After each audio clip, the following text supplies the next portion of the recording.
Interview में अगर interviewer ने आपसे पूछा कि इंस्टेंस वेरिएबल और स्टैटिक वेरिएबल में डिफरेंस क्या है, अगर आप इस क्वेश्चन का आंसर नहीं दे पाते हो तो कोई बात नहीं, आज के वीडियो में हम यही सब देखने वाले हैं। तो चलिए शुरू करते हैं। पहले हम वेरिएबल एंड डाटा टाइप देखेंगे। तो वेरिएबल इज ए कंटेनर और data holder which is used to store the data. What is variable? It is a container or data holder which is used to store the data. तो variable क्या है? एक container है और एक या फिर एक डाटा होल्डर है जो हम लोग यूज़ करते हैं डाटा को स्टोर करने के लिए। Suppose int age is equal to 25। यहाँ हमारा डाटा क्या है? 25। ये हमारा क्या है? डाटा टाइप है। ये एज क्या हो गया? ये एज हमारा वेरिएबल हो गया।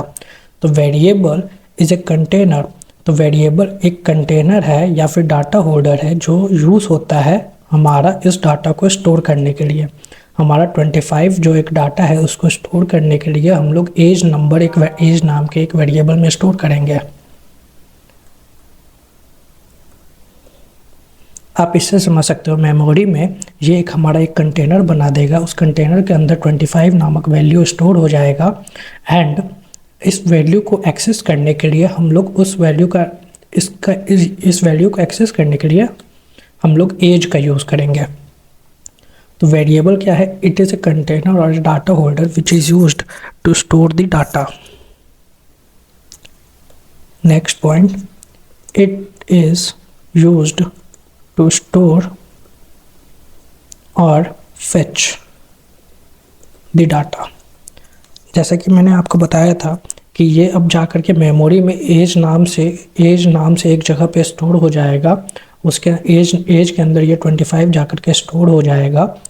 तो इससे हम लोग स्टोर तो कर ही सकते हैं, फेच भी कर सकते हैं। अगर हम लोग को कभी इस एज का ज़रूरत भी हुआ तो हम लोग एज को डायरेक्टली कॉल करके हम लोग यूज़ कर सकते हैं। Suppose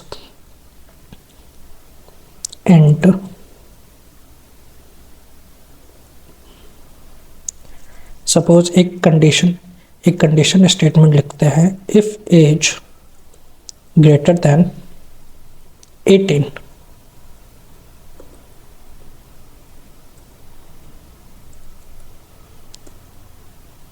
system.out.println eligible to vote।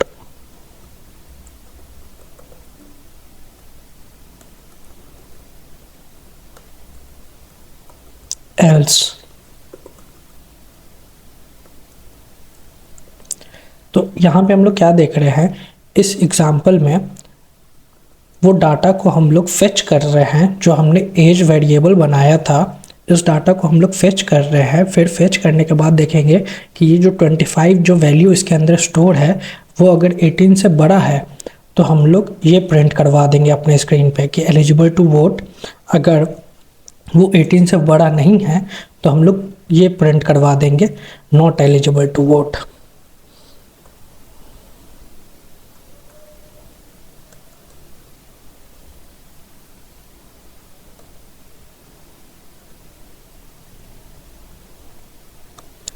Next point,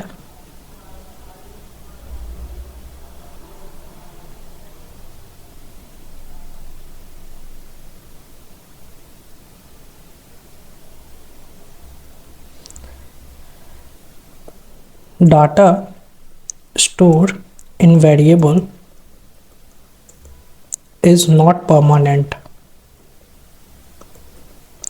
जो डाटा स्टोर होता है वेरिएबल में वो परमानेंट नहीं है। जैसे कि हमने int age is equal to 25 store किया था, अगर हम चाहे तो अब एज इज इक्वल टू 30 कर देंगे तो वो क्या करेगा? वो मेमोरी लोकेशन में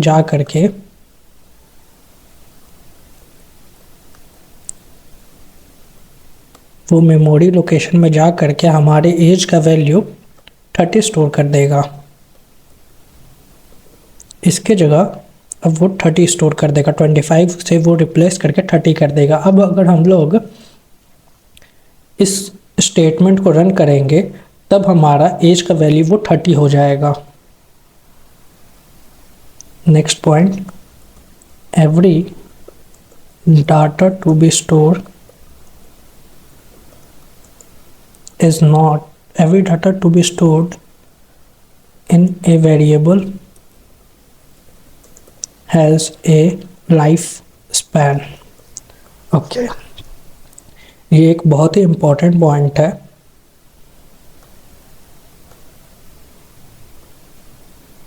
ये अभी तक का सबसे इम्पोर्टेंट पॉइंट है, every data to be store has an life span. चलिए इसे देखते हैं।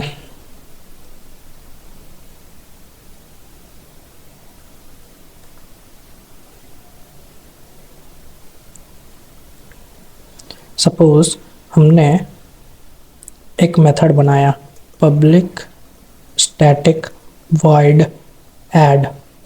इस ऐड में इंट ए इंट बी हम लोग दो वेरिएबल से को ये बाहर से ले रहे हैं। Int C is equal to A plus B. अब system dot out dot println C कर देते हैं, ठीक है। अब अगर हम लोग ध्यान से देखेंगे, और एक सेकेंड, चलो आपको अच्छे से समझाने के लिए क्लास कैलकुलेटर।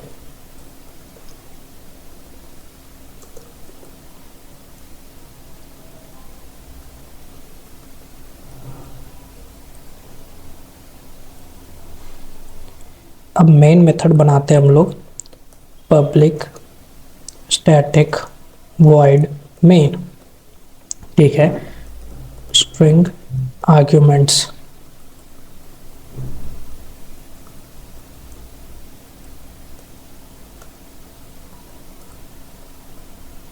यहाँ ऐड 3,5। तो अब क्या होगा, जब हमने इस मेथड को कॉल किया अपने मेन मेथड में, तो ये 3 इस एक ए के जगह पे चला जाएगा। ए के, अब ए का वैल्यू क्या होगा हमारा,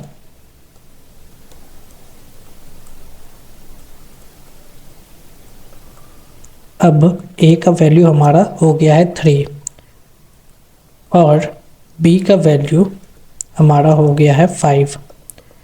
अब हमने क्या किया, एक और इंट वेरिएबल बनाया, उसमें int C is equal to हमने क्या कर दिया ए प्लस बी। तो अब ए का वैल्यू जो हमारा 3 था और बी का जो वैल्यू हमारा 5 था, ठीक है। अब ये दोनों ऐड हो जाएगा, तो अब हमें सी का वैल्यू क्या मिल जाएगा 8, और वही सी हमने जा कर के यहाँ पे प्रिंट कर दिया। तो हमने अभी एक पॉइंट देखा था कि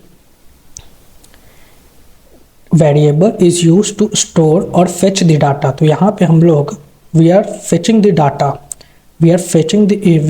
डाटा फ्रॉम द वेरिएबल। यहाँ जो हमारा सी के अंदर जो हमने डाटा को स्टोर किया है, अब हम लोग उसको फेच करके डिस्प्ले करवाना चाहते हैं, ठीक है।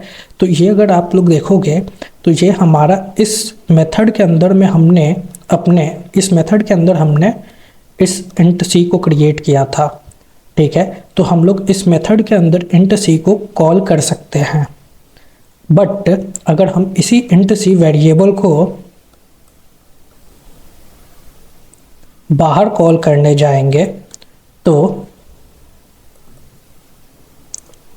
ये एरर देगा, ये बोलेगा वेरिएबल इज नॉट डिक्लेयर्ड। ये जो बोलेगा वेरिएबल इज़ नॉट डिक्लेयर्ड, क्योंकि ये वेरिएबल इसको पता ही नहीं चलेगा कि हमने इस सी वेरिएबल को कहाँ क्रिएट किया है। हमने इस सी वेरिएबल को इस ऐड के अंदर क्रिएट किया है, तो हम लोग बस उसको ऐड के अंदर ही यूज़ कर सकते हैं। हमारा ये जो लाइफ स्पैन इस कर्ली ब्रेसेस से डिफाइन होगा कि ये कर्ली ब्रेसेस जहाँ एंड हो जाएगा वहीं तक हम लोग इस सी वेरिएबल को यूज़ कर पाएंगे, उसके बाद हम लोग इस सी वेरिएबल को यूज़ नहीं कर पाएंगे। अगर यूज़ करने का कोशिश करेंगे तो ये हमारा कंपाइलेशन एरर शो कर देगा। मैंने आपको बताया था कि कंपाइलेशन एरर कब आता है? जब सिंटैटिकली रॉन्ग रहता है हमारा प्रोग्राम। तो ये सिंटैटिकली रॉन्ग है क्योंकि हमने वो चीज़ को कॉल करने का कोशिश कर रहे हैं जो कि हम लोग क्रिएट किए ही नहीं है। हमने सी को क्रिएट किया है इस ऐड मेथड के अंदर, तो हम लोग इस ऐड मेथड के ही अंदर सिर्फ सी को यूज़ कर सकते हैं, उसके बाहर यूज़ नहीं कर सकते हैं। आई होप आपको समझ में आ गया होगा। Every data to be store in a variable has a life span. वो लाइफ स्पैन उसके कर्ली ब्रेसेस से डिफाइंड होता है। जहाँ उसका कर्ली ब्रेसेस एंड हुआ वहाँ उसका लाइफ स्पैन एंड हो जाएगा। उसके बाद हम लोग उसके आगे उसको यूज़ नहीं कर पाएंगे। Now come to next point. Every variable will have scope. Every variable will have scope. Scope क्या होता है? ये कर्ली ब्रेसेस को ही हमने स्कोप कहा है। ये कर्ली ब्रेसेस ही हमारा स्कोप होता है। Next point, data type tells us what type of variable to be created to store what type of data। अब हमारा डाटा टाइप जो होता है ये बताता है कि हम लोग को वेरिएबल के अंदर कौन सा टाइप का डाटा स्टोर करना है और कौन से टाइप के डाटा को क्रिएट करना है। Wait a second.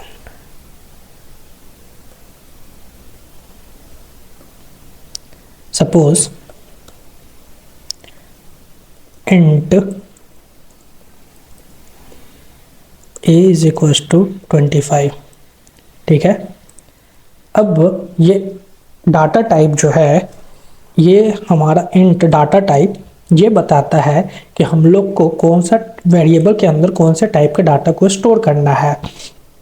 Data type tells us what type of variable to be created to store what type of data.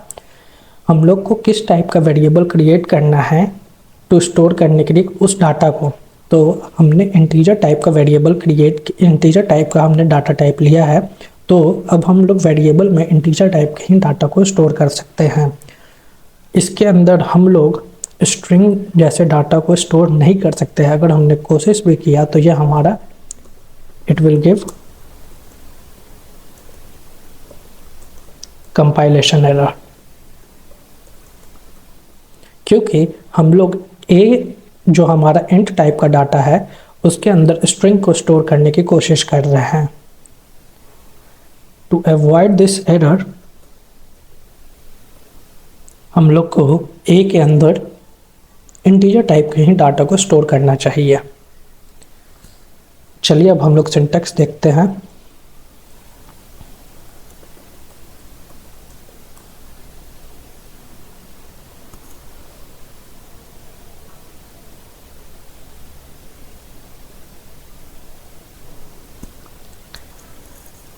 Data type variable name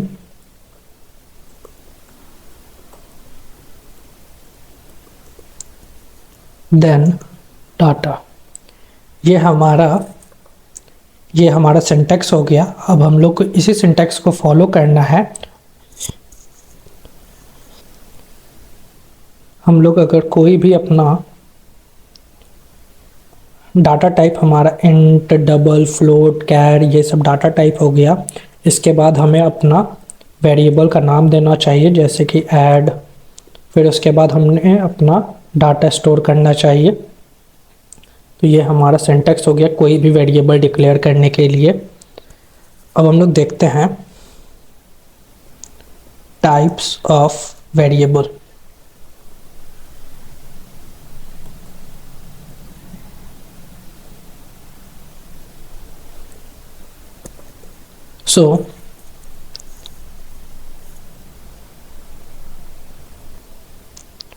So types of variable depends on data type and scope. First is data type, second is scope. So let's see first data type. Data type के अंदर हमारा दो तरीके का variable होता है।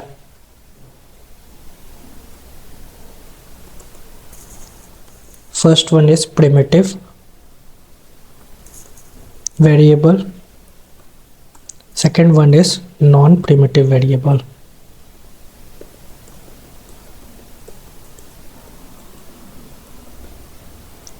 Okay, second जो हमारा स्कोप होता है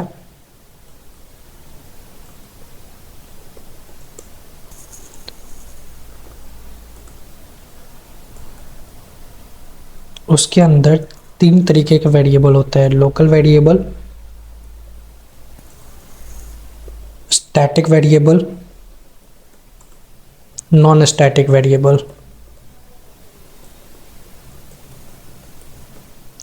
इस नॉन स्टैटिक वेरिएबल को ही हम लोग इंस्टेंस वेरिएबल भी कहते हैं।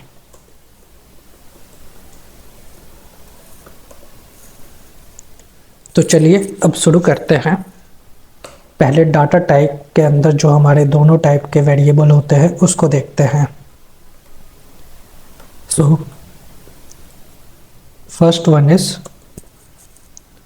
before understanding about the primitive variable, let's understand about the primitive data।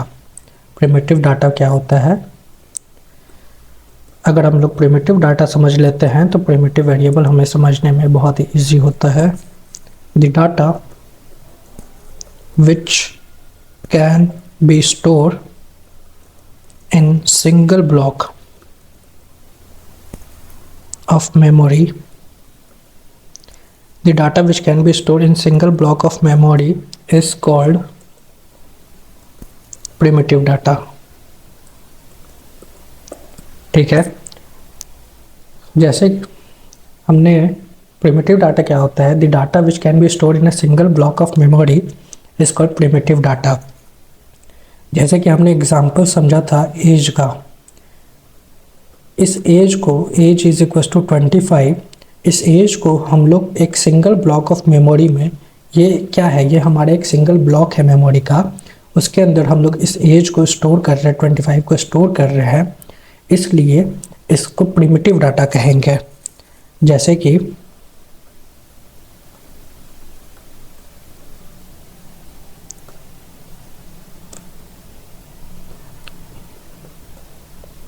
Suppose char name is equals to a। अब मेमोरी में क्या होगा, नेम,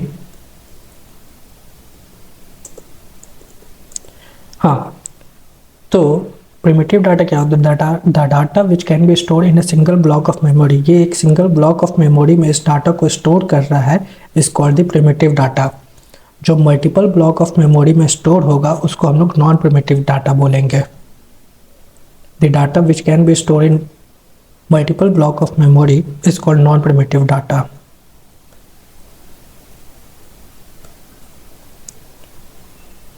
प्रिमिटिव वेरिएबल क्या होगा, तो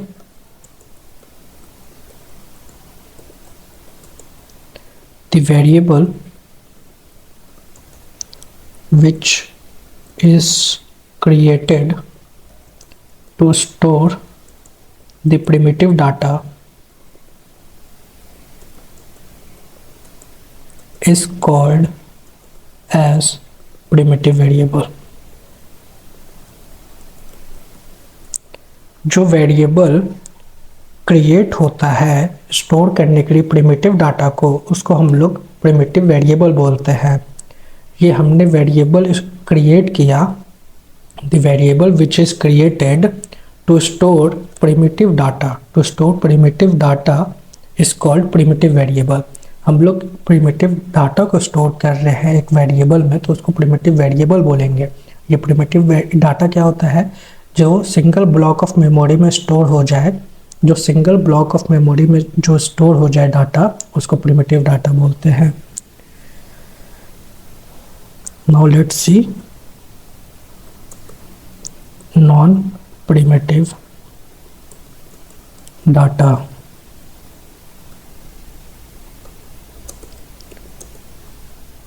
the data which cannot cannot be stored in a single block of memory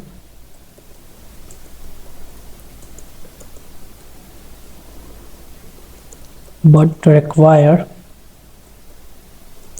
multiple block of memory to store the data is called non-primitive data.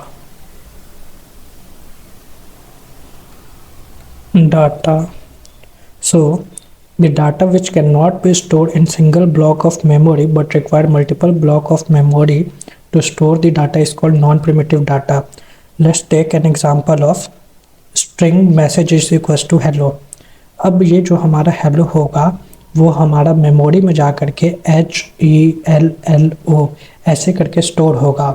तो हम लोग अगर देख सकते हैं the data which can not be store in a single block of memory, ये single block of memory में स्टोर नहीं हो रहा है। It require multiple block of memory to store the data, that is why it is called non primitive data.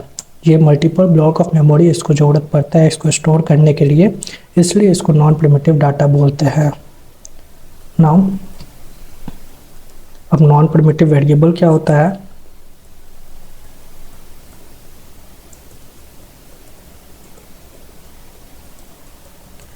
The variable which is used to store the address or reference of non-primitive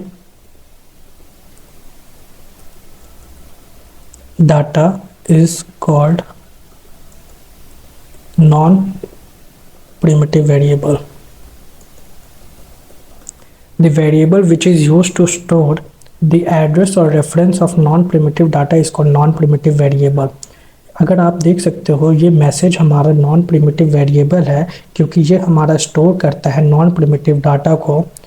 the variable which is use to store the address, ये हमारा message का address को store कर रहा है, ये इसके address को स्टोर कर रहा है।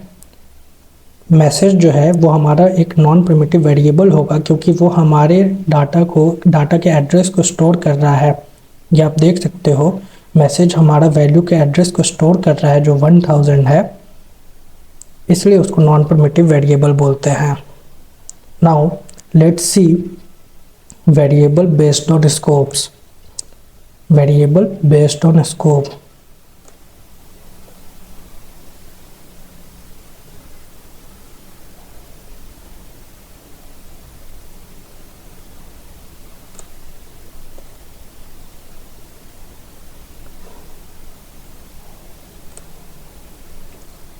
अगर आपको मेरा वीडियो पसंद आ रहा है तो आप मेरे वीडियो को लाइक करें, वीडियो को शेयर करें और मेरे चैनल को सब्सक्राइब करें। अगर आपने यहाँ तक मेरे वीडियो को देख लिया है तो ज़रूर से मेरे वीडियो को लाइक शेयर और चैनल को सब्सक्राइब करें। Now let's see variable based on scope. Scope के बेसिस पे अब हम लोग वेरिएबल देखते हैं। तो there are 3 types of variable based on the scopes. First one is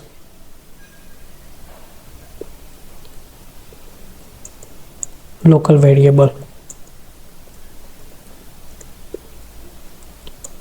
So any variable declared within the method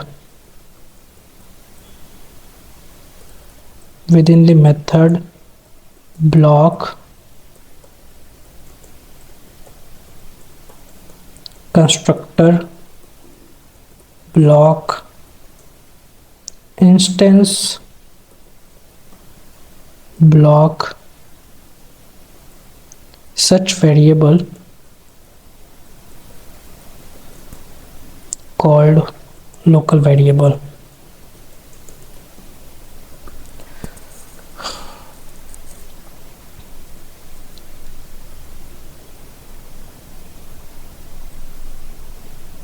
except they are not created under class block. Okay, any variable which is created inside the method block, constructor block, instance block, such variable are called local variable. अभी हमने देखा था add वाले method के अंदर, ये एक add method जो हमने बनाया था उसके अंदर हमने इस int c नाम के वेरिएबल को क्रिएट किया था।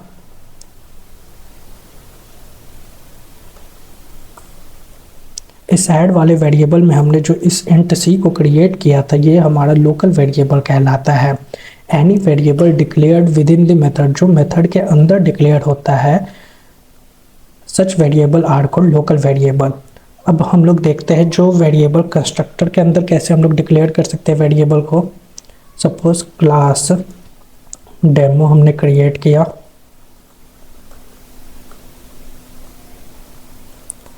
तो हमारा constructor name should be same as the class name.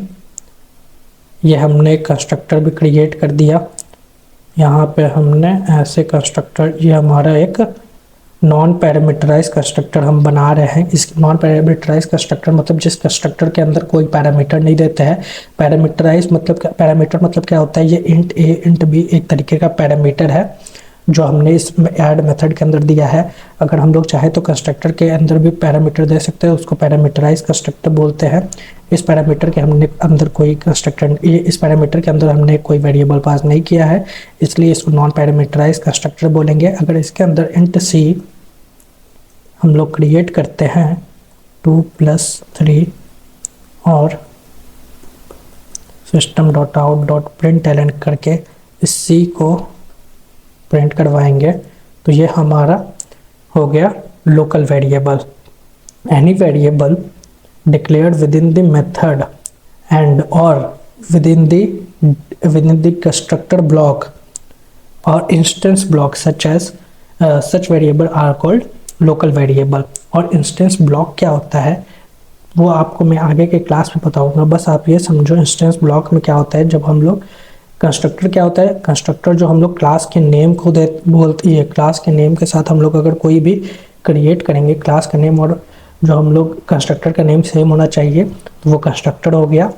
और जो इंस्टेंस ब्लॉक होता है वो डायरेक्ट सिर्फ सिंपल सा ब्लॉक होता है, उसका हम लोग कोई नाम नहीं देते हैं। जैसे हमने मेथड का नाम दिया हुआ था और कंस्ट्रक्टर का भी हम लोग सेम नाम देते हैं क्लास के नाम से, लेकिन हमारा इंस्टेंस ब्लॉक का नाम हम लोग मेंशन नहीं करते हैं। हम लोग डायरेक्ट उसको इस कर्ली ब्रेसेस के अंदर क्रिएट कर देते हैं, ये स्कोप के अंदर क्रिएट कर देते हैं और उसके अंदर जो भी वेरिएबल बनाएंगे वो भी हमारा लोकल वेरिएबल कहलाएगा। तो लोकल वेरिएबल क्या हुआ, any variable declared within the method block, within the method block, within the constructor block or within the instance block are called the local variable except they are not created under the class block। मतलब अब class block के अंदर हम लोग material जो class block के अंदर जो हम लोग वेरिएबल क्रिएट करते हैं उसको हम लोग स्टैटिक वेरिएबल या नॉन स्टैटिक वेरिएबल बोलते हैं। तो चलिए अब स्टैटिक और नॉन स्टैटिक वेरिएबल देखते हैं। सेकंड इज नॉन स्टैटिक और instance variable.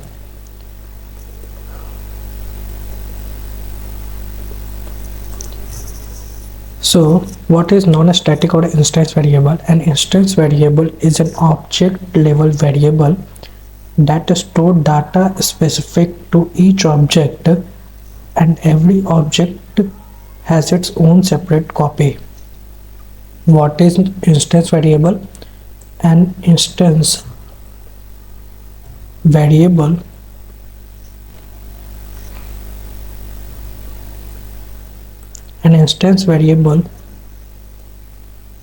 is an object level variable. An instance variable is an object level variable that stores data specific to each object and every object gets its own copy, own separate copy. जैसा कि मैंने बताया था आपको कि हम लोग एक क्लास से मल्टीपल ऑब्जेक्ट क्रिएट कर सकते हैं या फिर n number of object create कर सकते हैं. Let's take an example, class demo.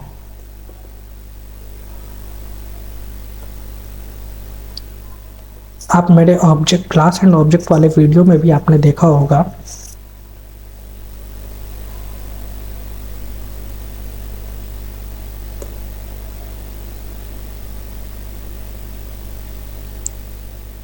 Just give me a second. हाँ, आपने देखा होगा क्लास एंड ऑब्जेक्ट वाले वीडियो में भी कि जब हम क्लास पेन बनाते थे और उसके बाद उसका 3 ऑब्जेक्ट बनाते थे तो वो हीप मेमोरी में जा करके हर ऑब्जेक्ट में जा करके वो अपना every object get its own copy, जो हर ऑब्जेक्ट के अंदर जा करके वो अपना एक कॉपी बनाता था, अपना एक सेपरेट कॉपी बनाता था. यही सब हमारे इंस्टेंस वेरिएबल होते हैं. ये हमारा इंस्टेंस वेरिएबल था जो हर ऑब्जेक्ट के अंदर जा करके अपना एक अलग कॉपी बनाता था. An instance variable is an object level variable. ये हमारे ऑब्जेक्ट लेवल वेरिएबल होता है डेट स्टोर डाटा, जो स्टोर करता है data specific to each object. ये हमारा P1 के स्पेसिफिक ऑब्जेक्ट के अंदर डाटा स्टोर करता है और हर ऑब्जेक्ट का अपना अलग कॉपी होता है. जैसे कि आप इस वाले एग्जांपल में देखेंगे, यहाँ हमने बाइक बनाया था. अब हम बाइक का ऑब्जेक्ट बनाते हैं. Bike B1 is equal to new bike. अब हमारा B1 बाइक के अंदर हम लोग उसका कलर ऑरेंज और नाम जो है ड्यूक, प्राइस 125 कर दिए. तो अब ये जो हमारा B1 बाइक के अंदर जो है वो मेमोरी के अंदर जा करके बाइक का कलर ऑरेंज, नेम ड्यूक और प्राइस 125 कर देगा. और जो बाइक B2 होगा उसके अंदर वो colour red, name Pulsar, price 150 store कर देगा. तो यही हमारा होता है. इसी से हम लोग कह सकते हैं कि हमारा सारे ऑब्जेक्ट का अपना अलग अलग कॉपी वो इंस्टेंस वेरिएबल का स्टोर करता है. Now let's understand with the example of, हमने यहाँ एक डेमो बनाया. इस डेमो में हम लोग int add is equal to 5 डालें and int subtract is equal to 3 डाला हमने. ठीक है. अब जब हम लोग डेमो ऑब्जेक्ट क्रिएट करेंगे, demo d1 is equal to new demo,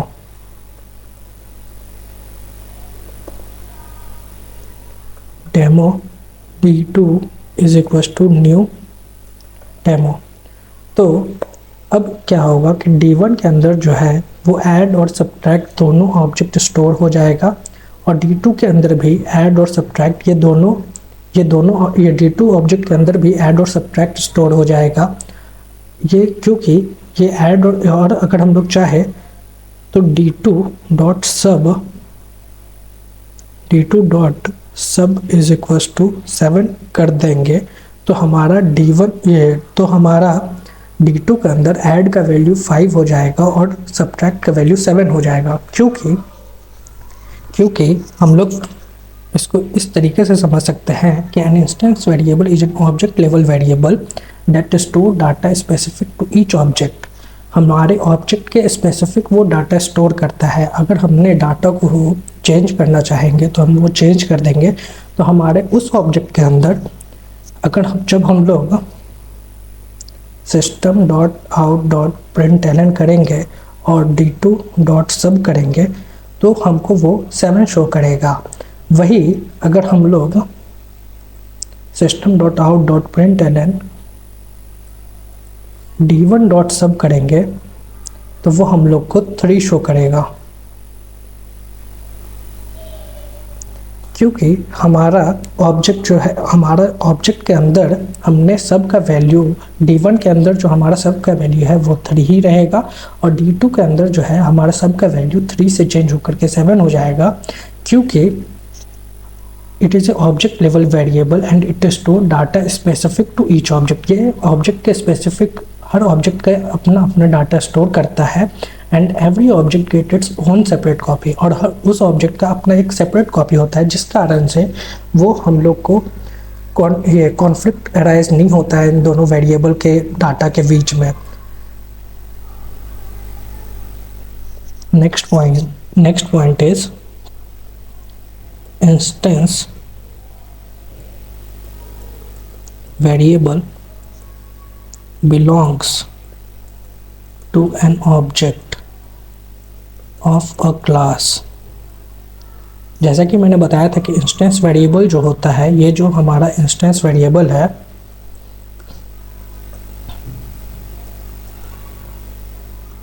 ये हमारे क्लास को ये हमारे सिर्फ और सिर्फ ऑब्जेक्ट को बिलोंग करता है, और ए separate copy is created for each object, और हर ऑब्जेक्ट का उसका अपना सेपरेट कॉपी क्रिएट हो जाता है।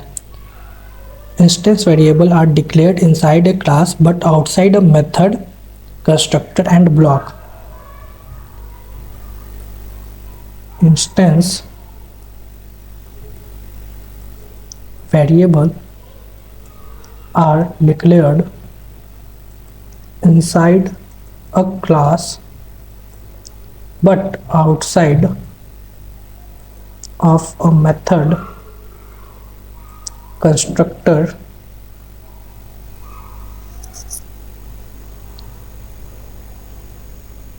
और and a block। जो हमारा इंस्टेंस वेरिएबल होगा वो हमारा क्लास के अंदर तो डिक्लेयर होगा ही, बट किसी मेथड के बाहर डिक्लेयर होगा। किसी मेथड के अंदर हम लोग इंस्टेंस वेरिएबल को डिक्लेयर नहीं कर सकते हैं। अगर हम लोग कोई भी मेथड के अंदर वेरिएबल डिक्लेयर कर रहे हैं तो वो हमारा इंस्टेंस वेरिएबल नहीं होगा, वो हमारा लोकल वेरिएबल होगा। Any variable declared within the method block, constructor block और instance block are known as the local variable. और जो variable inside the class level, और जो वेरिएबल और इंस्टेंस वेरिएबल जो होता है वो क्लास के अंदर डिक्लेयर होता है, और मेथड, कंस्ट्रक्टर और कोई भी ब्लॉक के बाहर डिक्लेयर होगा तो वो इंस्टेंस वेरिएबल होगा। Next point is they get default value if not initialize. अगर हम लोग इस सब्जेक्ट को डिक्लेयर नहीं करते हैं तो ये डिफ़ॉल्ट वैल्यू ले लेगा। तो इंटीजर का डिफ़ॉल्ट वैल्यू जो होता है हमारा,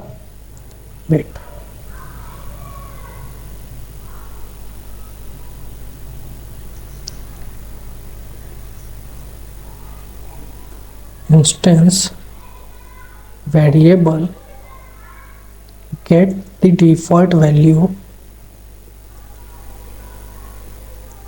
if not initialize। तो जैसा हमने देखा था कि हम लोग अगर सब्ट्रैक्ट को इनिशियलाइज नहीं करते हैं तो वो डिफ़ॉल्ट वैल्यू ले लेगा। तो डिफ़ॉल्ट वैल्यू क्या होता है इंटीजर का? इंटीजर का डिफ़ॉल्ट वैल्यू हो गया 0, वही डबल का डिफ़ॉल्ट वैल्यू हो गया 0.0, बूलियन का डिफ़ॉल्ट वैल्यू हो गया फॉल्स, स्ट्रिंग का डिफ़ॉल्ट वैल्यू हो गया नल, और कोई भी नॉन प्रिमिटिव डाटा का, एनी नॉन प्रिमिटिव डाटा का डिफ़ॉल्ट वैल्यू नल होगा। ये सारे चीज़ आपको याद रखना होगा, क्योंकि इंटरव्यू में या फिर आपके कोई भी एग्ज़ाम में ये सब पूछ सकता है कि स्ट्रिंग का डिफ़ॉल्ट वैल्यू क्या होता है, बूलियन का डिफ़ॉल्ट वैल्यू क्या होता है, कोई भी नॉन प्रिमिटिव डाटा जैसे कि क्लास, ऑब्जेक्ट, ये सब का डिफ़ॉल्ट वैल्यू क्या होता है। तो आपको बताना पड़ेगा कि उनका डिफ़ॉल्ट वैल्यू नल होता है। Instance variable are accessed using an object reference। हम लोग इंस्टेंस वेरिएबल को एक्सेस कर सकते हैं यूजिंग दी ऑब्जेक्ट रेफरेंस। जैसे कि मैंने आपको बताया था कि ये जो इंस्टेंस वेरिएबल हमारा सब्ट्रैक्ट है उसको हम लोग एक्सेस कर सकते हैं ऑब्जेक्ट रेफरेंस से। ऑब्जेक्ट रेफरेंस क्या होता है? जो हम लोग ये D2 और D1 जो होता है वो हमारा ऑब्जेक्ट रेफरेंस होता है। और ये ऑब्जेक्ट रेफरेंस क्या होता है, जो ऑब्जेक्ट को के एड्रेस को स्टोर करता है, जो ये न्यू डेमो का जो एड्रेस को स्टोर करता है वो हमारा ऑब्जेक्ट रेफरेंस होता है। और हम लोग ऑब्जेक्ट रेफरेंस से अपने ये इंस्टेंस वेरिएबल को एक्सेस कर सकते हैं।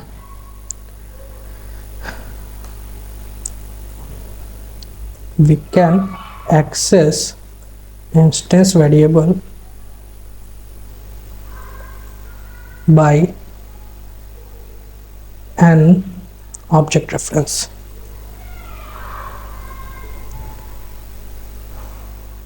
Now let's see a static variable.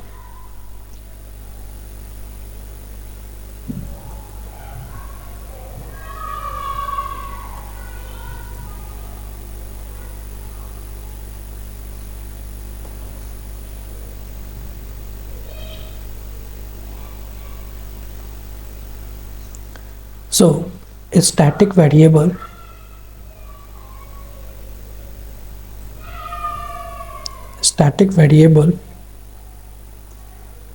is a class level variable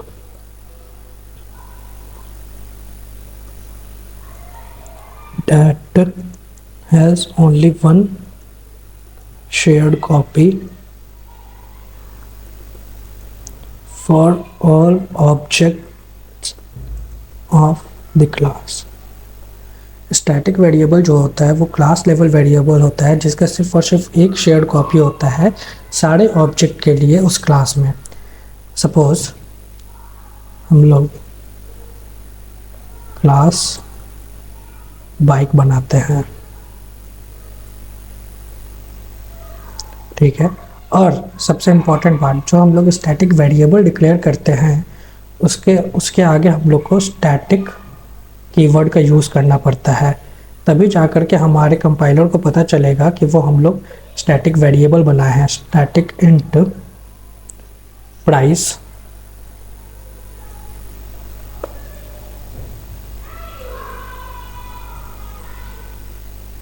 static string name static string colour, ठीक है। अब आप हमको ये बताओ कि हमने इंट प्राइस के साथ तो कोई प्राइस नहीं दिया है, तो ये हमारा डिफ़ॉल्ट वैल्यू होगा, तो ये डिफ़ॉल्ट वैल्यू क्या हो जाएगा, 0। स्ट्रिंग नेम के साथ भी हमने कोई नेम अटैच नहीं किया है, तो इसका डिफ़ॉल्ट वैल्यू क्या हो जाएगा, नल। कलर के साथ भी वही सेम होगा, इसके साथ भी हमने कोई वैल्यू नहीं दिया है, तो इसका डिफ़ॉल्ट वैल्यू ले लेगा नल। अब हम लोग सपोज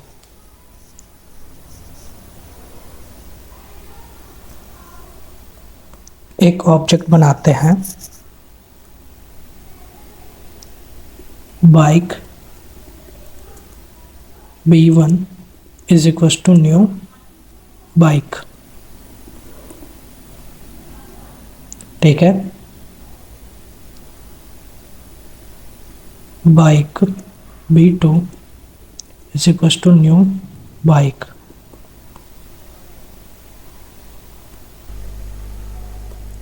हम लोग बाइक, चलो इसको अच्छे से एग्जांपल से समझाते हैं। Public static void main string argument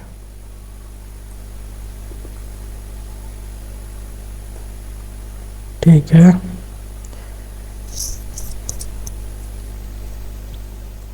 यहाँ अगर हम लोग को स्टैटिक वेरिएबल का वैल्यू को सेट करना होगा, तो हम लोग को क्लास के नेम से इसको ये कॉल करना होगा कोई भी स्टैटिक वेरिएबल को। हम लोग नॉन स्टैटिक वेरिएबल को इनिशियलाइज करने के लिए हम लोग ऑब्जेक्ट रेफरेंस का यूज़ करते थे, उसी तरीके से स्टैटिक वेरिएबल को इनिशियलाइज करने के लिए हम लोग क्लास नेम का यूज़ करेंगे। Bike dot price is equal to 50,000, bike dot name is equal to Pulsar, bike dot colour is equal to red. So इससे हम लोगों को क्या पता चलता है, we can access the static variable using the class name. We can access the static variable using the class name.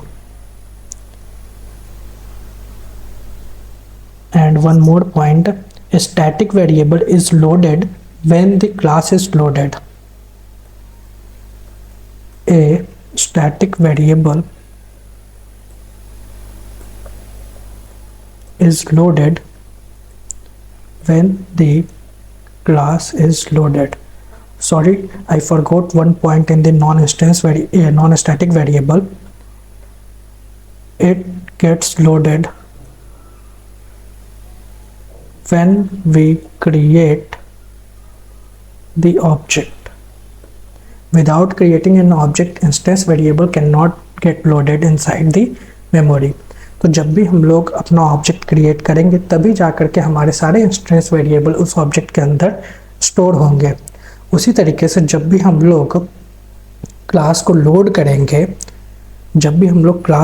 करेंगे तभी जा कर के हमारे सारे स्टैटिक वेरिएबल लोड होंगे.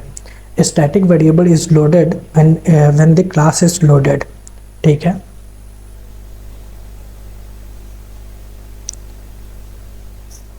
अगर सपोज हमने अब एक मेथड क्रिएट करते हैं हम लोग पब्लिक, ये एक हमारा नॉन स्टैटिक मेथड होगा. तो जो नॉन स्टैटिक वेरिएबल हुआ हमारा और जो नॉन स्टैटिक मेथड है वो दोनों सेम तरीके से काम करेगा. वो भी तब नॉन स्टैटिक मेथड भी उसी तरीके से लोड होगा जब ऑब्जेक्ट लोड होगा. जब हम लोग ऑब्जेक्ट क्रिएट करेंगे तभी नॉन स्टैटिक वेरिएबल और मेथड लोड होता है हमारे मेमोरी में. तो अभी हम लोग पब्लिक वॉइड डिस्प्ले, ठीक है, ये एक मेथड बनाए और नॉन स्टैटिक वेरिएबल और नॉन स्टैटिक मेथड दोनों ऑब्जेक्ट रेफरेंस से ही हम लोग कॉल कर सकते हैं. क्या नॉन स्टैटिक वेरिएबल और नॉन स्टैटिक मेथड दोनों ऑब्जेक्ट रेफरेंस से ही कॉल कर सकते हैं. तो इसके अंदर अगर हम लोग system.out.println नेम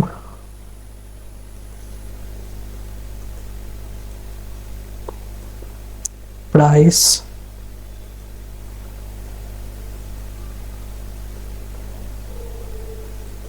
कलर, तो डिस्प्ले मेथड के अंदर अगर हमने ये लिखा है, ठीक है, उसके बाद जैसा कि मैंने आपको बताया था कि अब डिस्प्ले को कॉल करने के लिए हमें ऑब्जेक्ट क्रिएट करना पड़ेगा. Let's create an object of bike b1 is equal to new bike. ठीक है, we have created the object of bike b1.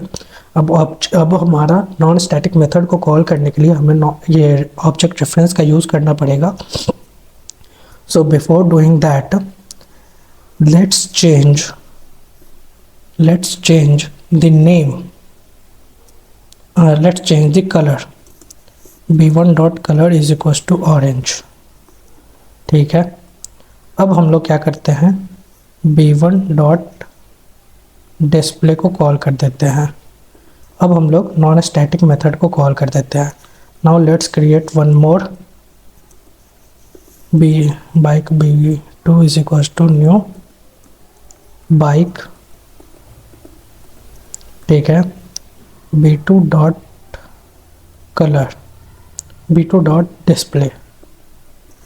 तो अब एक बात बताओ, अब आप अगर ध्यान से देखोगे, पहले मैंने बाइक क्लास से int price, static int price, static string name, static string colour नाम के 3 वेरिएबल बनाए.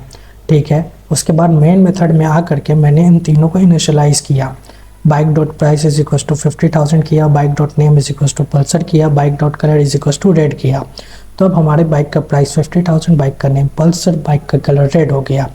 उसके बाद मैंने क्या किया, मैंने एक नॉन स्टैटिक मेथड डिस्प्ले बनाया जिसके अंदर हम लोग सिंपली वो प्रिंट करेंगे, नेम, प्राइस और कलर को प्रिंट कर रहे हैं. ठीक है, अब हम लोग क्या कर रहे हैं, 2 ऑब्जेक्ट बनाए हमने, bike b1, bike b2. Bike B1 के अंदर हमने क्या किया, कलर को चेंज करके रेड से ऑरेंज कर दिया।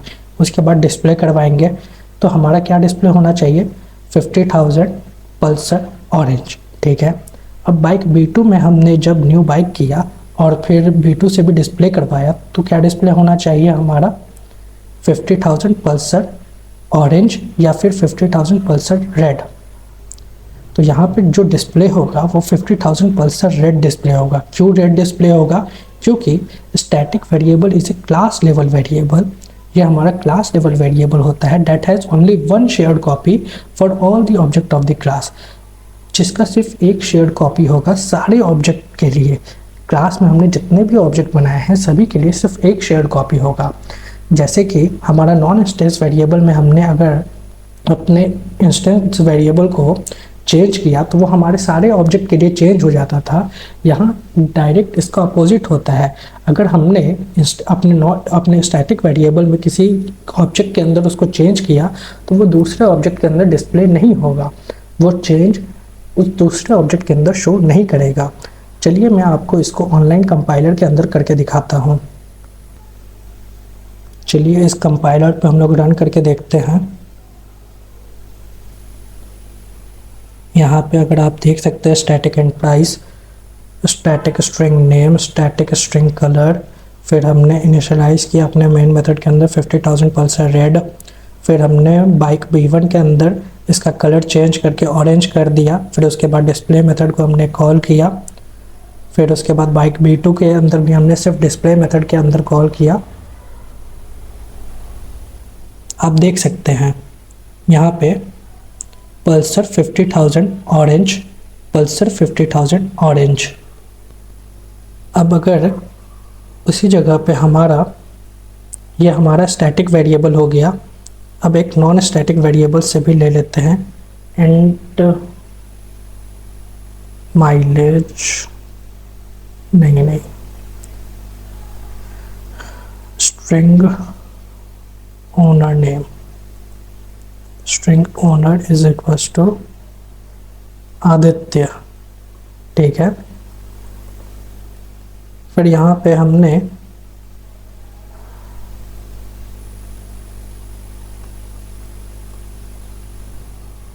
B1 dot owner is equals to Kumar. ठीक है, अब